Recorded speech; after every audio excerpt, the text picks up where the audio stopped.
Natatakot pa ba yung mga kalaban? Hindi na. Oh.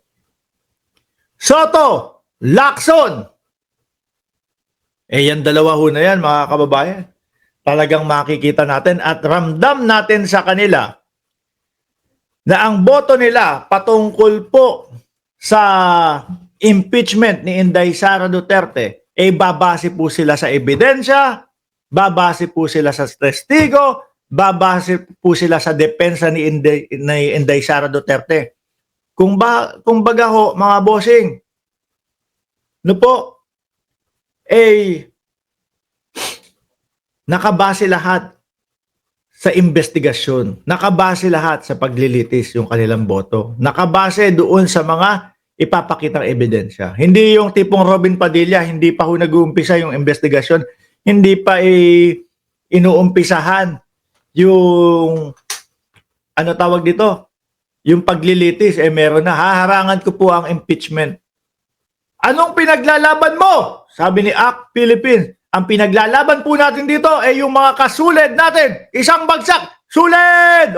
Suled with heart na green at kamao na nakatiklop. Ganyan. Yan ang pinaglalaban namin dito. Kayong mga kasuled. Isang suled naman dyan, ACT Philippines. No? Sabay-sabay tayo. Suled! Soto, Lacson, no INC endorsement? No problem.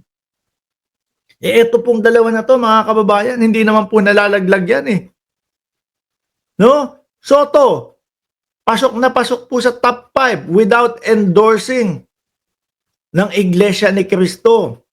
Siguro, kaya itong dalawa na to, hindi inendorso, tagilid na tagilid na mapapayag nila na wag-i-impeach si Inday Sara Duterte.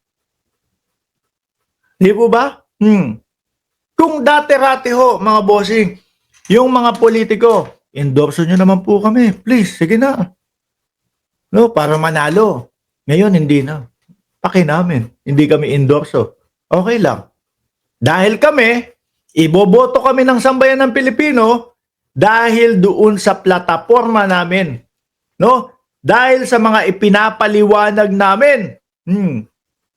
Di po ba? Wag pikon. Ano naman? Hindi naman ako tumatakbo. Wag pikon ha kung di napili ng INC ang mga kandidato ninyo. Tingnan mo nga ulit. Yung mga yung mga pinili ng INC kung sino-sino nandun. Sige. No, sa inyo, gusto nyo nga, di ba? 10 ang ilagay ng INC sa inyo. Nagalit yung iba. Sabi, gagantihan namin si Marcoleta. Kasi, kasama si Marcoleta sa lahat ng kampanya, tapos tatatlo lang. Andiyan na po si Rogel Castillo! Los mo! Los mo!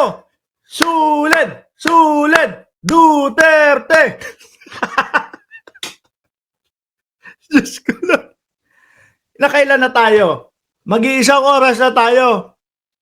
Wala man lang na yung mga wala man lang nasabi, hindi kami pumapanig sa iyong mga sinasabi. No, kasi ganito, yung sasamahan nila ng pagpapaliwanag, wala. Ang sisigaw lang po nila, los mo. Ako pa magsigaw. Mark Ramos, los ka. Ang example daw, sabi ni RCB, ganyan, heart na green. Samahan nyo na, kawawa naman tong mga kasulid. Diba? Hindi na natatakot sa INC. Wala na. Tingin ko nga ho, mga kababayan, baka po yung mga INC kasama po sa iboboto nila si Tito Soto at si Ping Lacson No? Ulitin ko ho natin, mga boss chief amo sir. Dito, ito, 2025 natin mapapatunayan. Kung black voting pa, kung ang black voting ay gumagana pa o hindi na. Dahil para ho sa akin, mga bossing, feeling ko, yung mga, si Marcoleta, malalaglag ho, mga kababayan. Do not vote, I me, sabi ni Rosemary, Bini, sa pangalan pa lang, baka sarili na. I at me, sabi ni Ma'am Rosemary. Diba? Isang sulit muna dyan. Kawawa naman yung mga kasulit dyan. Anyway, dakuin natin. Nako, eto na. Inday Sara Duterte. Nagagalit po yung mga taga-Bawan kay Inday Sara Duterte.